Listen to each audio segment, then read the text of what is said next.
त्या दिवशी एका दुकानाच्या उद्घाटनाला गेलो होतो. आम्ही घेऊन गेलो होतो पुष्पगुच्छ. पण आमच्या लक्षात आलं की तिथे येणारे प्रत्येक जण एका बॉक्समध्ये काहीतरी टाकत होते. बऱ्याच वेळा हे पाहिलं, त्यानंतर आम्ही एकाला विचारलं. ते म्हणाले, आमच्यात म्हणजे मारवाडी लोकांमध्ये जेव्हा कोणी नवीन धंदा सुरू करतो त्यावेळी त्याला गिफ्ट म्हणून आम्हाला जमेल तितके पैसे त्या बॉक्समध्ये टाकतो. आणि हे प्रत्येक जणांनी पैसे टाकले पाहिजेत असंही नाही. आमच्याकडनं त्याचा धंदा वाढावा म्हणून त्याला केलेली ही छोटीशी मदत असते. नवीन उद्योग जेव्हा एखादा माणूस सुरू करतो तेव्हा त्याला ऑलरेडी खूप खर्च आलेला असतो. त्यानंतर त्याला दुकानाचं भाडं सुद्धा असतं.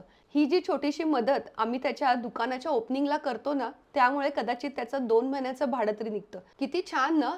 हे सगळं ऐकलं आणि माझं मनच भरून आलं. एखाद्याला उभं राहायला आधार देणं यालाच म्हणतात कदाचित. आणि मला असं वाटतं आपण सुद्धा त्या फुलांच्या गुच्छामध्ये ₹500 घालण्यापेक्षा तेच ₹500 त्यांना एक छोटीशी मदत म्हणून देऊ शकतो. काय वाटतं तुम्हाला? मला नक्की कमेंट करून सांगा.